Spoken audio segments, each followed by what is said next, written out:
Kita bersyukur kepada Allah dengan mengucapkan Alhamdulillahi Rabbil Alamin. Berselawat kepada Rasulullah dengan mengucapkan Allahumma salli ala Sayyidina Muhammad wa ala ali Sayyidina Muhammad. Allahumma salli wa sallim wa barik alaih. Yang sama-sama kita hormati Bapak Ketua beserta seluruh pengurus Masjid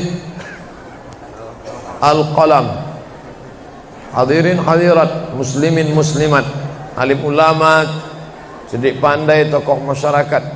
InsyaAllah kita semua dimuliakan Allah Subhanahu wa ta'ala. Amin ya rabbal alamin. Judul kita subuh ini sebagaimana tertulis, untuk apa kita hidup. Itulah agaknya yang dibicarakan ibu-ibu di atas sampai ribut betul. Untuk apa kita ini hidup? Pertanyaan ini tidak bisa dijawab oleh akal manusia. Makanya Sokrates, seorang filosof dulu Yunani, berkata, untuk menjawab mengapa kita hidup, perlu hidup 500 tahun lamanya. Tak cukup umur. Mau pikir, untuk apa kita hidup? Sampai akhirnya karena tidak sanggup akal itu menjawab, maka diutuslah Nabi Muhammad sallallahu alaihi wasallam. Mata saya hanya bisa melihat apa yang ada dalam masjid ini saja. Saya tak tahu berapa banyak jamaah di luar. Maka karena mata ini terbatas, saya ini manusia yang lemah. Telinga juga hanya bisa mendengar apa yang dibicarakan sekeliling dan atas saja. Apa yang dibicarakan orang di luar sana saya tak tahu. Maka saya manusia yang lemah. Akal juga begitu, tidak bisa menangkap saya ini habis mati nanti mau kemana. Maka saya manusia lemah. Allah Maha tahu, maka dia kirimlah salah satu makhluknya ingin menjelaskan kau untuk apa, sedang di mana dan akan kemana. Dan makhluk itu bernama Nabi Muhammad sallallahu alaihi wasallam. Untuk apa hidup? Langsung dijawab, wa ma khalaqtul jinna wal insa illa liya'budun. Tidak ada makhluk yang kuciptakan, baik jin maupun manusia, kecuali untuk beribadah. Cara beribadahnya bagaimana? Langsung dijawab, wa ma arsalnaka illa rahmatan lil alamin. Bagaimana cara perbuatannya? Langsung dijawab, laqad kana lakum fi rasulillahi uswatun hasanah. Maka Al-Quran itu menjawab pertanyaan-pertanyaan. Yas'alunaka 'anil mahid, mereka bertanya kepadamu tentang perempuan haid. Qul huwa adza, katakan itu kotor, tidak baik. Yas'alunaka 'anil yatama, mereka bertanya kepadamu tentang anak yatim. Yas'alunaka 'anil khamri wal maisir, mereka bertanya kepadamu tentang khamar dan judi. Yas'alunaka madza yunfiqun, mereka bertanya kepadamu apa yang mesti mereka sedekahkan. Yas'alunaka 'anil ruh, mereka bertanya kepadamu tentang ruh. Qulir ruhu min amri rabbi, katakan ruh urusan Allah Subhanahu wa ta'ala. Wa ma utitum minal ilmi illa qalila, tidaklah kamu diberi pengetahuan tentang itu melainkan hanya sedikit saja. Jadi Al-Quran menjawab berbagai pertanyaan yang tak dapat dijawab oleh survei, tak dapat dijawab oleh lembaga penelitian riset. Dia menjawab apa yang tak bisa dijawab akal manusia. Pepatah Melayu berkata, kalau galah panjang sejengkal, jangan laut hendak diduga. Galah artinya bambu. Orang kalau naik rakit bambu mesti ditanamkan ke dalam sungai. Kalau panjangnya cuma sejengkal, jangan laut hendak diduga. Itulah orang yang terlalu memaksakan akalnya, akhirnya ngomong sendiri dan senyum sendiri. Akhir puncak daripada akal adalah ngomong sendiri, senyum sendiri. Angkot lewat pun dia senyum. Nauzubillah. Oleh sebab itu kita yang sangat rendah, hina ini mengaku lemah. Aku berserah kepada Engkau ya Allah. Berserah itu bahasa Arabnya istislam. Makanya kita ini tadi mengaku di hadapan Allah hanifan musliman. Aku condong kepada kebenaran, musliman, dan aku hanya berserah diri kepada Engkau ya Allah ya Rabbal Alamin. Makanya apa kata Allah kita ikut. Padahal ini akhir pekan, weekend, maunya santai, tapi kita ikut apa kata Allah Subhanahu wa taala. Bangun subuh ikut. Padahal ini mestinya santai di rumah, tidur-tiduran, membalaskan sakit hati hari Senin, hari Selasa, hari Rabu, hari Kamis, hari Jumat. Ini hari Sabtu, tapi justru hari Sabtu bersusah payah, berdingin-dingin di luar. Bahkan kabarnya jam 3 sudah ada yang datang ke masjid ini. Bahkan ada yang mabit di samping danau. Bayangkan itu. Orang mabit di Musdalifah, yang mabit di samping danau. Oleh sebab itu maka ini apa yang membuat makhluk ini bisa begini? Itu semua adalah orang-orang yang mengerti untuk apa kita hidup. Karena hidup adalah untuk beribadah. Bangun tadi dari tidur langsung beribadah. Buka mata, ibadah pertama adalah zikir. Alhamdulillahillazi ahyana ba'dama amatana wa ilaihin nusyur.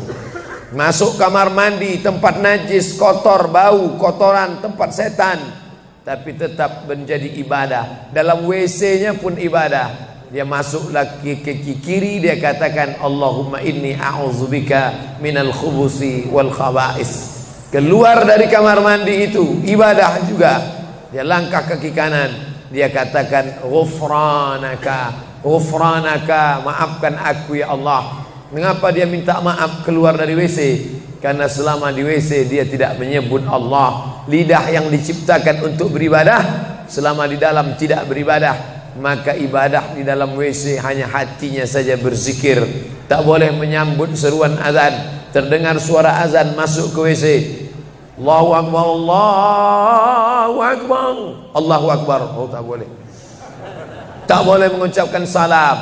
Assalamualaikum, Nabi diam. Assalamualaikum, Nabi diam. 3 kali diucap, Nabi diam. Selesai keluar dari toilet, WC, barulah Nabi menjawab Waalaikumsalam warahmatullah. Karena tidak boleh menyebut nama Allah, maka minta ampun keluar dari WC. Karena lidah yang semestinya dipakai untuk menyebutmu ya Allah, berzikir mengingatmu ya Allah, tadi tak kupakai selama beberapa menit di dalam. Maka dia katakan ghufranaka. Lalu kemudian melihat wajah di cermin, mana tahu ada kotoran di mata. Jangan sampai kita berjumpa sama orang di masjid, orang senyum, kita senyum, yang disenyumkan orang kita. Maka lihat dulu baik-baik. Maka ketika melihat wajah, dia pun menjadi ibadah. Allahumma kama hassanta khalqi fahassin khuluqi. Sebagaimana kalau kau sudah perbaiki bentuk ciptaanku ini menjadi sempurna, maka perbaikilah akhlakku ya Allah. Lalu setelah itu berangkat dari rumah menuju masjid, beribadah juga. Bismillahi tawakkaltu 'ala Allah, la haula wala quwata illa billah. Setiap langkah kaki ke Masjid Al-Qalam ini bernilai 1 langkah menghapus dosa. Langkah kedua mengangkat derajat. Langkah ketiga menghapus dosa. Langkah keempat mengangkat derajat. Tidak tanggung-tanggung, derajatnya diangkat Allah. Siapa yang duluan datang langsung dapat di depan. Tapi ada orang terlambat tetap tinggi juga derajatnya. Mana dia? Ini yang di atas. Siapa bilang perempuan direndahkan, dihinakan? Perempuan dimuliakan. Mana contoh perempuan dimuliakan? Kalau mau tahu, datanglah ke Masjid Al-Qalam. Perempuan dimuliakan. Bapak Ibu yang dimuliakan Allah, masuk ke dalam masjid, langkah kaki kanan, Allahumma inni as'aluka min fadlik. Itu doa nanti keluar. Tapi ketika akan masuk, apa doanya? Allahumma ya Allah, iftahli, bukakan untukku abwaaba rahmatik, pintu rahmatmu, bernilai ibadah. Duduk berzikir, jangan ngobrol, jangan cerita. Foto Pak Ustaz, sikit-sikit boleh. Lalu kemudian selama itu tertulis tadi di atas, Itulah hebatnya masuk ke Masjid Al-Qalam, tidak hanya mendengar ceramah dapat pengajian. Ketika saya masuk tadi, dengar suara azan, ada tulisan hadis riwayat Al-Bukhari. Siapa yang mendengar seruan azan lalu menyambut seperti bunyi yang diucapkan muazzin, kecuali pada hayya 'alas shalah, hayya 'alal falah, dia baca la haula wala quwata illa billah, ditutup dengan doa wasilah. Allahumma rabb hadhihi ad-da'wati tammah was-salatil qa'imah, dimintakan untuk Nabi Muhammad, ati sayyidina Muhammadanil wasilah wal fadilah wasyarafa wad darajatal aliyatar rafi'ah. Yang kelima, wa ba'athullahumma maqaman mahmuda alladzi wa'adtah innaka la tukhliful mi'ad. Maka kata Nabi, halat lahu syafaati yaumal qiyamah, layaklah dia mendapat syafaatku hari kiamat. Makanya selama duduk di depan tadi, tak ada satupun yang ngobrol, semuanya menyambut seruan azan. Allahu Akbar, Allahu Akbar, Allahu Akbar, Allahu Akbar. Ada kawan sebelah ngajak ngobrol, gimana bro program mancing kita? Allahu Akbar, Allahu Akbar.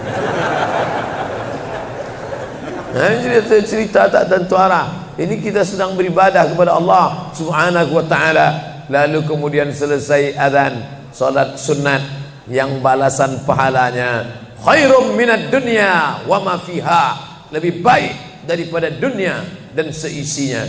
Apa itu? Qabliyah subuh.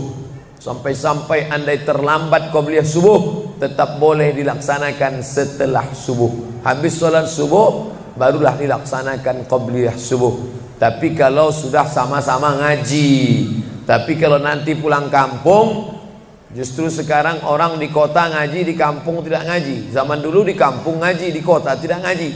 Sekarang dunia sudah mau kiamat.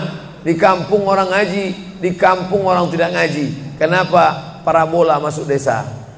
Oleh sebab itu, maka kalau di kampung itu tidak ada pengajian, mereka tidak tahu bahwa qabliyah subuh diganti setelah subuh. Nanti pas mau bulan puasa pulang kampung, jangan qabliyah subuh setelah subuh. Karena nanti begitu mereka lihat, loh apa tuh? Sejak tinggal di Bekasi ikut aliran sesat. Dan dia tidak tahu bahwa sholat qabliyah subuh itu jangan sampai tinggal. Andai tertinggal, tetap dilaksanakan setelah sholat subuh. Ayatnya diatur. Ayat pertama, qul ya ayyuhal kafirun. Ayat yang kedua, qul huwallahu ahad, Allahus samad, lam yalid wa lam yulad wa lam yakul lahu kufuwan ahad. Andai masuk ke dalam masjid, kebetulan jamnya langsung nampak kelihatan, iqamat tinggal 2 menit lagi, iqamat 2 menit, tak mungkin sholat 4 rakaat. Pilihannya tahiyatul masjid atau qabliyah, qabliyah atau tahiyatul masjid. Kalau melaksanakan tahiyatul masjid tidak dapat qabliyah, tapi kalau melaksanakan qabliyah automatically dapat tahiyatul masjid. Oleh sebab itu, andai terlambat, waktu tinggal 2 menit, maka laksanakanlah qabliyah subuh. Tapi jangan gara-gara ini terlambat terus. Yang paling afdal cepat datang. Apa kata jamaah? Yang lambat kan ustaz, kami cepat datang. Bapak Ibu yang dimuliakan Allah Subhanahu wa ta'ala, selesai itu salat subuh. Kalau qabliyahnya lebih baik daripada dunia dan seisinya, apalagi salat subuhnya. Begitulah. Kalau qabliyahnya saja yang pendek ayatnya lebih baik daripada dunia dan seisinya, apalagi salat subuhnya. Lalu pahala salat subuh itu apa? Tak ada yang tahu. Makanya kata Nabi, lau ya'lamuna ma fil atamati was subhi, andai mereka tahu pahala salat subuh berjamaah, la atauhuma habwan, mereka akan datang ke Masjid Al-Qalam walaupun merangkak. Habwan, lumpuh, sakit kakinya, dia akan datang. Kursi roda tak ada, yang mendorong tak ada, datang dia ke masjid ini walaupun merangkak. Kenapa mereka tidak datang? Karena mereka tidak tahu. Kenapa mereka tidak tahu? Karena mereka memang tidak cari tahu dan tak mau tahu. Dan sampai masanya mereka nanti akan menyesal saat melihat orang-orang mendapatkan balasan muttaqiina fiha 'alal ara'ik Mereka duduk di atas kursi-kursi istana surga, tersenyum melihat orang-orang yang dulu tak peduli pada sholat subuh. Mudah-mudahan kita semua istiqamah insyaallah. Jadi Ustadz, kalau hidup ini cuma untuk ibadah, sholat, masjid, baca Quran, zikir, gimana kami mau mencari nafkah? Gimana kami mau buka ruko? Gimana kami mau bisnis? Gimana kami mau tanam kelapa sawit? Gimana kami mau proyek batubara? Gimana kami mau ternak ikan? Ini mesti difahami bahwa ibadah itu dibagi dua. Satu namanya ibadah mahdhah, pure, original, murni, tidak bercampur dengan apa-apa. Yang satu lagi tidak ibadah tapi bernilai ibadah. Nah, ini mesti dipahami. Bapak yang masuk kantor dari jam 8 pagi sampai jam 4 sore itu ibadah. Karena kalau itu tidak ibadah, habislah waktu kita. Makanya yang bekerja niatkan ibadah. Sehingga kalau istrinya nanya, "Mas kok lama pulang?" Ibadah nih, Mas. Tapi jangan gara-gara ini di kantor itu ibadah, lalu ketika azan di masjid kantor berkumandang, hayya 'alas shalah, dia terus ngetik, "Mas, ayo ke masjid." Enggak, ini pun juga ibadah. Kau ibadah aja ke sana, aku ibadah di sini. Itu juga enggak benar. Karena ibadah itu dibagi dua. Satu yang murni, pure, tidak bercampur dengan apapun, namanya ibadah mahdhah. Salat, baca Quran, zikir, iktikaf. Tapi ada satu lagi tidak ibadah, tapi kalau diniatkan dia bernilai ibadah. Termasuk ibu-ibu yang hamil 9 bulan 10 hari itu ibadah. Kalaulah 9 bulan 10 hari itu tidak ibadah, betapa tidak adilnya Allah. Masa kita yang duduk-duduk di masjid dapat pahala ibadah, dia yang muntahnya, yang ngidamnya tak dapat ibadah. Tadi malam begitu sampai di airport langsung SMS masuk, "Ustadz, keluar dari pintu berapa? Ini ada perempuan ngidam mau ketemu." Saya keluar dari pintu 4, kami sudah standby di pintu 4. Lantai berapa? Lantai paling atas. Oke, sampai di sana lihat perempuan tidak pakai jilbab, pakai celana jeans. Saya udah mau marah. Ini kenapa? Mohon maaf Pak Ustadz, non muslim. Astagfirullah. Rupanya non muslim hamil ngidam mau jumpa Ustadz Somad. Mudah-mudahan anaknya jadi anak soleh. Biasa. Allahu Akbar. Bernilai ibadah. Lalu yang dapat pahala dari itu siapa? Dari mana ibu-ibu hamil muda itu tahu saya? Kenal saya di mana? Padahal dia dari Jawa, saya dari Sumatera. Ternyata ada orang beribadah yang tidak kita sangka ibadah. Tidak ada rukun, tidak ada syarat, tidak ada wajib, tidak ada sunat, tidak ada makruh, tidak ada mubah. Apa ibadahnya? Ya ini, merekam ceramah ini. Merekam ceramah ini ibadah. Memoto itu ibadah. Bayangkan resiko tukang foto. Saya sampai sekarang tukang foto itu resikonya nanti setelah tua matanya gini.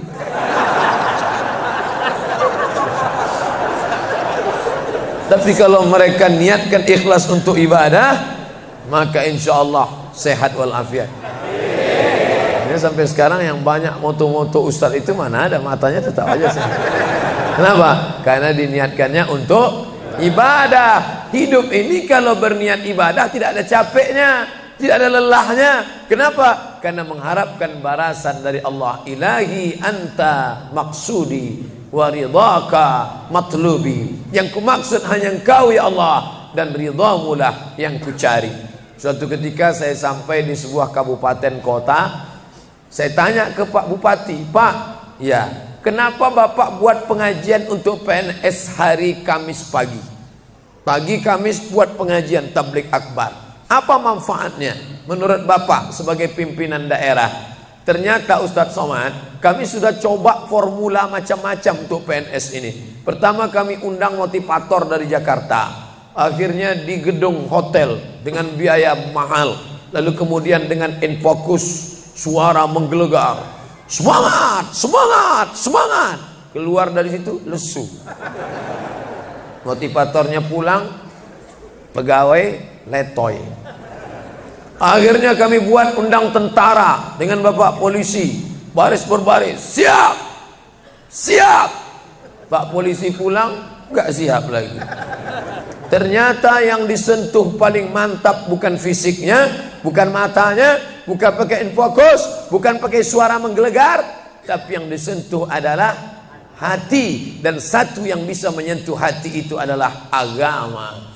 Itulah makanya ibu bapak coba nanti kalau mau buat praktek, buat satu kotak, buat satu lagi kotak, ada 2 kotak. Kotak ini buat voucher, namanya sumbangan.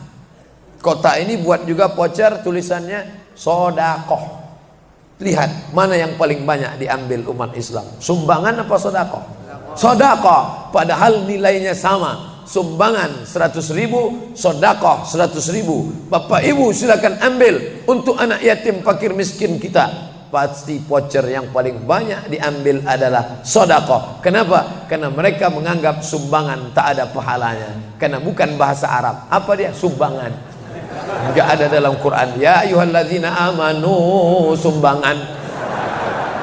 Yang ada adalah sedekah. Innamas shadaqatu lil fuqara wal masakin wal 'amilina 'alaiha wal mu'allafati qulubuhum wa fir riqab wal gharimin wa fi sabilillah wa ibnis sabil. Itulah mengapa yang disentuh itu bukan nalar otaknya, tapi yang disentuh itu adalah hatinya. Ala fil jasadi mudghah, ketahuilah dalam jasad itu ada segumpal. Idza salahat salahal jasadu kulluh, kalau yang segumpal itu baik maka yang lain ikut menjadi baik. Wa idza fasadat fasadal jasadu kulluh, kalau yang segumpal itu rusak, jahat, kotor, hitam, gelap, maka yang lain ikut menjadi rusak. Ala wahyal qalb, hati. Jagalah hati. Itu yang selalu dipesankan Ustadz kita Agim, jagalah hati dan kau terserahlah. Bapak ibu yang dimuliakan Allah, salah satu yang merusak manusia sekuler, membagi 2. Di masjid ibadah, di kantor tidak ibadah, fatal. Di masjid dianggap ibadah. Jangan heran kalau ada orang di masjid khusyuk, takut nengok ke atas, melihat hanya tempat sujud saja. Allahu Akbar, tidak mau lihat ke atas. Kenapa? Dia khusyuk. Tapi di kantor dia lebih setan daripada setan. Kenapa?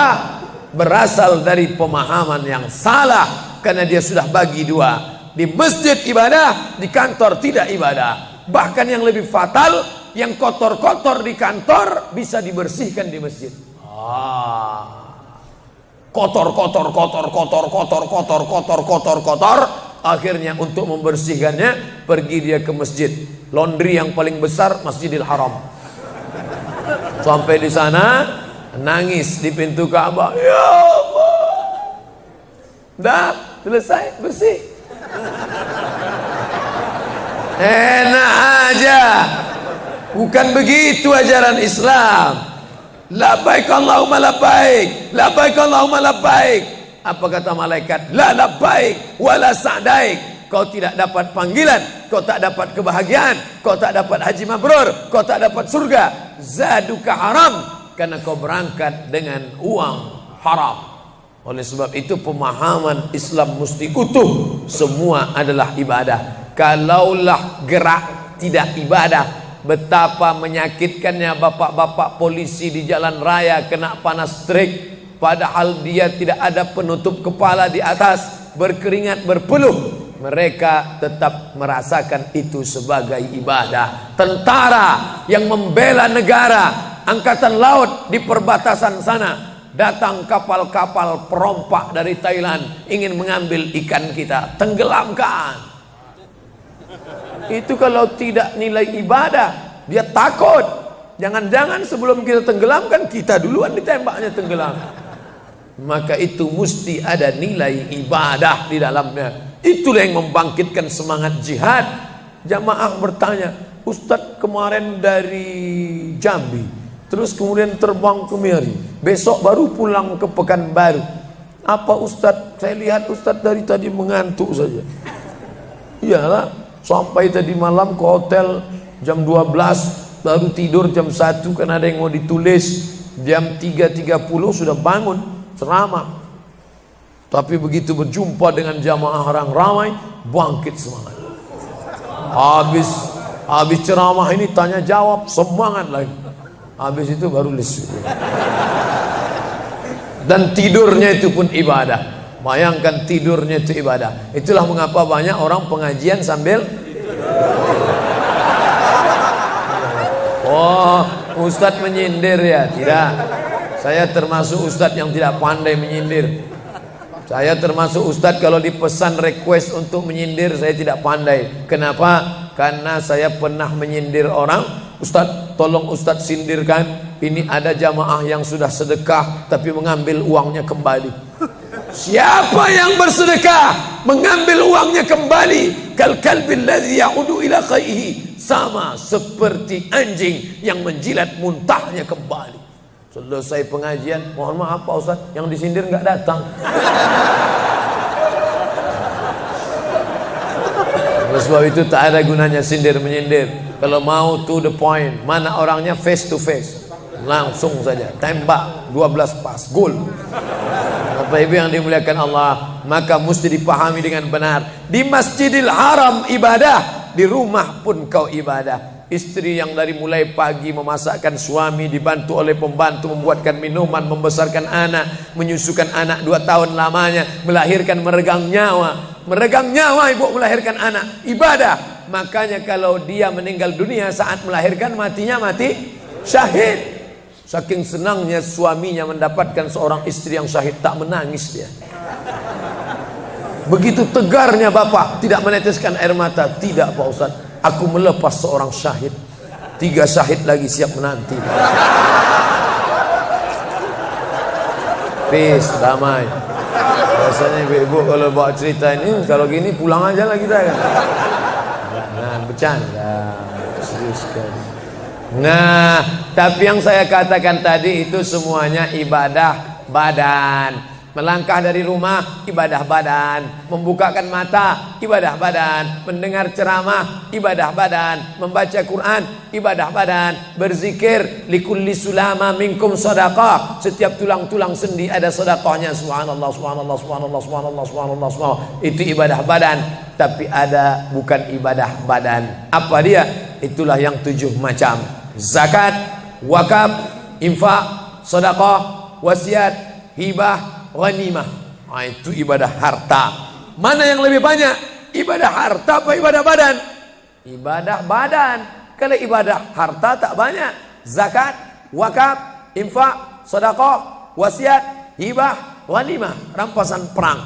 Tapi kalau ibadah badan, setiap gerak adalah ibadah. Makanya kita mesti bergerak. Likulli harakah barakah. Setiap ada gerak pasti ada berkah. Makanya tak boleh tidak bergerak. Air sumur kalau tidak ditimba, air itu akan busuk, butek, warnanya pun tidak ada seperti minyak di atas. Mata air mesti terus berganti. Darah harus tetap mengalir, jantung harus tetap berdetak. Makanya jangan pernah kosong dari aktivitas. Fa idza farata fansab. Selesai dari satu ibadah, pindah ibadah lain.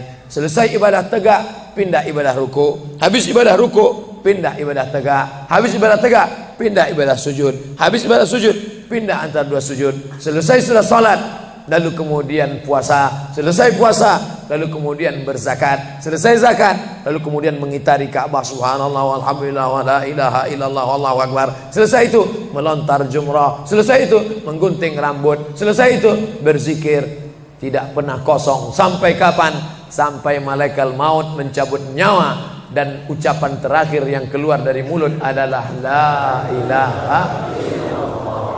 Itulah jawaban tentang pertanyaan untuk apa kita hidup di dunia. Nanti kalau ada anak, ibu, bapak, tetangga, kawan, sahabat, handai tolan bertanya, untuk apa kita ini hidup? Tak usah jawab, putarkan aja videonya. Itulah enaknya zaman sekarang. Kalau dulu mesti diingat.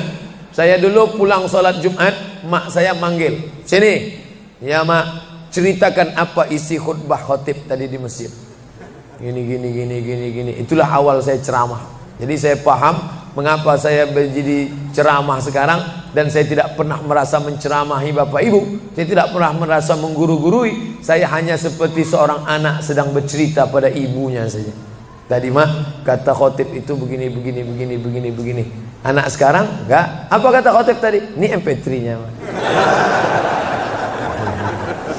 Bapak Ibu yang dimuliakan Allah Subhanahu wa taala, ibu yang mendidik anak-anak ibu ibadahnya luar biasa. Itulah mengapa ibu lebih tinggi derajatnya daripada laki-laki. Ilzam rijlaiha, kau urus tapak kakinya, fatammal jannah, kau dapati surga di sana. Di bawah tapak kakinya surga, al jannatu surga, tahta di bawah aqdam kaki al ummahat, ibu-ibu. Kenapa begitu? Karena ibadah dia yang luar biasa, tidak bisa dilakukan oleh laki-laki. Salat kita bisa, puasa kita bisa, tawaf kita bisa, sa'i kita bisa, melontar jumrah kita bisa, tahallul kita bisa. Tapi ada yang kita tak bisa. Apa dia? Mengandung kita tak bisa. Siapa yang mau coba mengandung, keluar dari sini ambil bola voli, ikat di perut. Melahirkan kita tak bisa. Siapa ingin coba melahirkan, keluar dari sini, telanlah jeruk bulat-bulat. Habis itu keluarkan bulat-bulat. Menyusukan kita tak bisa, dan itu ibadah. Tapi bukan ibadah mahdha. Dia tidak selevel dengan sholat, zakat, puasa, haji. Tapi ibadah ini berkualitas. Ibadah badan sudah, ibadah harta sudah. Ada ibadah yang terakhir, yang ketiga. Kalau ibadah badan berkeringat, lelah, capek. Ibadah harta, duit habis. Tapi ada ibadah satu lagi, tak nampak di mata. Apa dia? Ibadah hati. Itulah dia ikhlas. Orang yang ikhlas tak tampak. Ikhlas, ridha, qanaah, tawakal, zikir, muhasabah, muraqabah, tazkiyatun nafs, mensucikan hati dari penyakit hati, riya, sum'ah, takbur, sombong, hasad, busuk hati. Itu ibadah. Kenapa begitu? Disitulah letak adilnya Allah. Man bana masjidan, siapa yang bangun masjid, banallah mislahu baitan fil jannah, dibangunkan Allah untuknya satu istana di dalam surga. Bapak ibu yang ikut membangun masjid ini, mudah-mudahan diberikan Allah Ta'ala balasan melimpah ruah. Kami nggak bisa Pak Ustadz, jangankan bangun masjid, buat rumah kami aja kami nggak bisa. Allah Maha Adil. Kalau kau tidak bisa dengan ibadah harta, maka engkau dengan ibadah tangan. Apa dia? Ikut gotong royong masjid. Nampak ada pembangunan masjid, ikut ngecornya, pasangnya, tapi dengan syarat menyelesaikan masalah. Jangan buat masalah. Man shalla isnatai asyrata rakaat, siapa yang salat 12 rakaat fil yaumi wal lailah, sehari semalam, bunyalahu bihinna baitun fil jannah, dibangunkan untuknya satu istana di dalam surga. Sama macam orang yang bangun masjid, salat 12 rakaat. Kamu bisa bangun masjid? Bisa. Bagus. Kamu? Saya nggak bisa. Amal saya apa? Tenang, ada amal. Allah Maha Adil. Salat 12 rakaat. 2 rakaat sebelum subuh, 4 rakaat sebelum zuhur, 2 rakaat setelah zuhur, 2 rakaat setelah maghrib, 2 rakaat setelah isya. 12 rakaat. Saya nggak bisa Pak Ustadz, sedang terbaring di rumah sakit, kaki sakit, kepala sakit, hati sakit, jantung sakit. Stop, jangan lanjutkan. Aku tak sampai hati mendengar penderitaan. Jadi amal saya apa Pak Ustadz? Ada satu amalmu. Apa dia? Ridha, menerima takdir Allah Subhanahu wa ta'ala. Sakit Pak? Tidak. Kenapa? Sakitku hilangkan, hatiku ridha. Man lam yasbir bibalai, siapa yang tak sabar dengan bala ujianku, walam yarda bi qada'i, yang tak ridha dengan takdirku, falyatlub ratban siwaya, carilah Tuhan selain aku. Kau sabar, kau ridha menerima itu. Apa balasannya? Lebih hebat daripada balasan orang yang bangun masjid, lebih besar daripada balasan 12 rakaat salat. Innama yuwaffas sabiruna ajrahum bighairi hisab. Orang yang sabar itu balasannya bighairi hisab, tak dapat dihitung, tak dapat dikira, unlimited. Begitulah Allah Maha Adil. Untuk apa kita hidup? Hidup untuk beribadah. Ibadah apa yang kita lakukan? Ibadah badan, ibadah harta, ibadah hati. Yang sudah melaksanakan tiga-tiganya, alhamdulillah. Yang baru melaksanakan satu, tambah. Yang satu pun belum, innalillah. Masjid ini besar. Kadang kita bangga masjid besar, rupanya APBN, anggaran pendapatan belanja negara. Bangga kita masjid megah, rupanya APBD, anggaran pendapatan belanja daerah. patutlah masjidnya di tengah hutan, karena di situ tanah yang murah. Akhirnya pemukiman masyarakat jauh, masjid di tengah jalan, masjid di tengah perjalanan luar kota, jauh dari pemukiman masyarakat. Masuk kita ke dalam, tai kambing yang ada di dalam. Tapi masjid ini megah, mewah, 2 lantai, lengkap dengan kubah yang besar. Ini swadaya masyarakat. Saya tahu ini dari mana? Jamaahnya cerita. Kalau tidak, mana saya tahu. Ini masjid ini asli swadaya Pak Ustaz. Lama membangunnya Pak? Enggak lama, sebentar saja. Sebentar saja, sekejap langsung terkumpul 7,6 miliar uang. 7,6 M. Itu kalau dibelikan cendol berenang gitu. Bayangkan itu. Bisa terkumpul masyarakat. Padahal ibadah yang paling berat, ibadah harta inilah. Banyak orang kalau diajak iktikaf, banyak. Ayo kita iktikaf, ramai. Ayo kita zikir ke Az-Zikra, ramai. Jangan lupa besok zikir ke Az-Zikra, hari Ahad pertama, sekaligus acara live Damai Indonesiaku TV One bersama Ustadz Abdul Somad LCM. Tapi ada ibadah yang berat. Apa dia? Ibadah harta. Banyak orang ketika diajak muhasabah zikir malam, ya Allah, banyak dosa kami ya Allah, tapi dia susah menangis, meneteskan air mata. Tapi begitu lewat kota infak, memang menangis. Tak sampai hati melihat Bung Karno keluar dari dompet. Lewat kotak sodako infak, lama membuka dompet mencari Patimura. Nauzubillah. Mudah-mudahan kita tak termasuk golongan yang bakhil ini. Kenapa? Karena setan selalu asyaitan, setan ya'idukumul faqra, membisikkan kepakiran. Jangan beri, jangan beri, jangan beri, nanti kau susah, nanti anak kau tak makan, nanti kau dikeluarkan kerja, kau makan apa? Nanti kau mau beli rumah, nanti kau mau beli tanah, nanti kau mau beli mobil, nanti kau mau beli cincin, nanti kau mau beli kamera, nanti kau mau ganti HP, uangmu tak ada. Setan selalu berbisik-bisik. Lawan setan itu. Qul a'udzu binnas, malikin nas, ilahin nas, min syarril waswasil khannas, alladzi yuwaswisu fi sudurin nas, minal jinnati wan nas. Hanya saja kalau yang berbisik itu setan, kita baca ayat kursi, insya Allah dia kabur. Ini yang berbisik ini kawan kita. Kita bacakan ayat kursi, hafal pula dia dari kita lagi. Tapi tak apa-apa, tetap aja bacakan. Allahu la ilaha illa huwal hayyul qayyum, la ta'khudhuhu sinatun wa la naum. Hembuskan ke wajahnya. Bapak Ibu yang dimuliakan Allah, setelah ibadah 3 ini kita lakukan, ibadah badan sudah, sholat subuh sampai melimpah ruah ke belakang.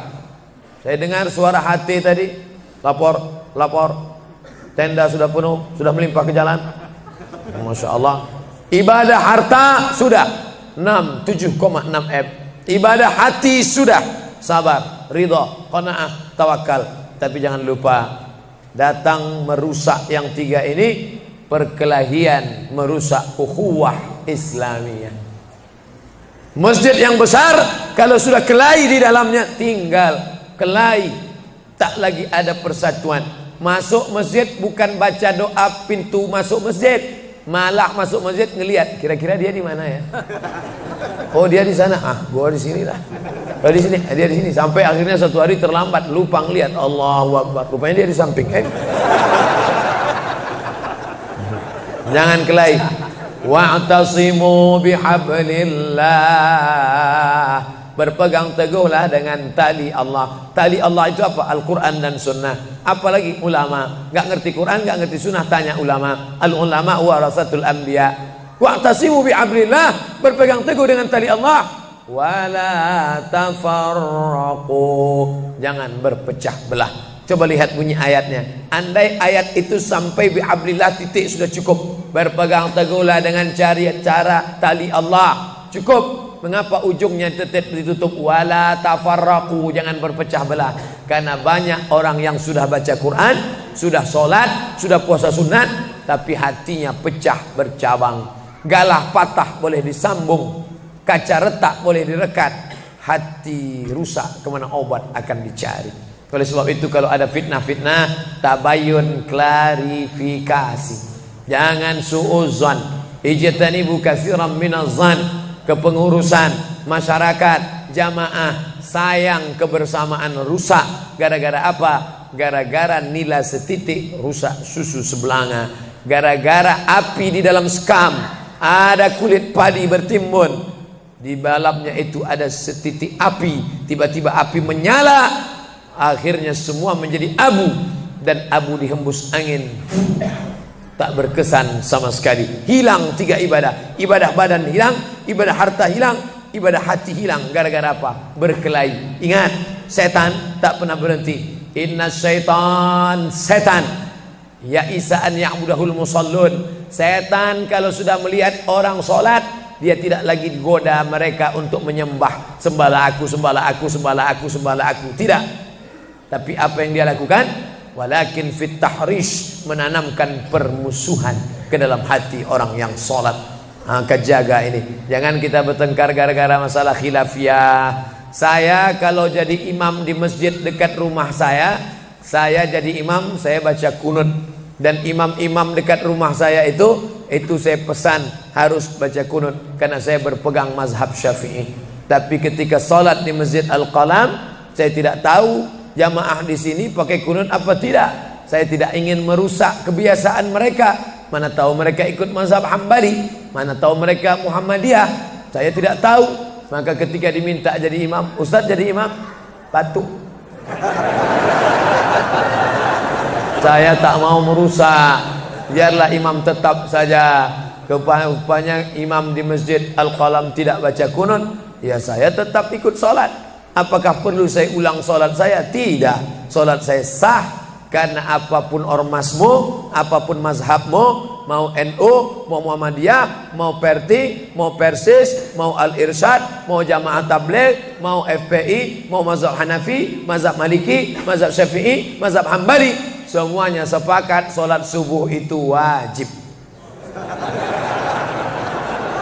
Jadi yang wajib aja kita laksanakan. Adapun perbedaan teknisnya, yang satu pakai usolli, yang satu nggak pakai usolli, yang satu ngangkat tangannya ke telinga, yang satu ngangkat tangannya ke bahu, yang satu bismillahnya jahar, yang satu bismillahnya sir, yang satu ayatnya panjang, yang satu ayatnya pendek, yang satu pas mau turun sujud tangan duluan, yang satu lutut duluan, yang satu duduknya tapak kakinya duduk di tapak kaki kiri, yang satu duduknya langsung pantatnya ke lantai, yang satu telunjuknya ngangkat sekali, yang satu berkali-kali.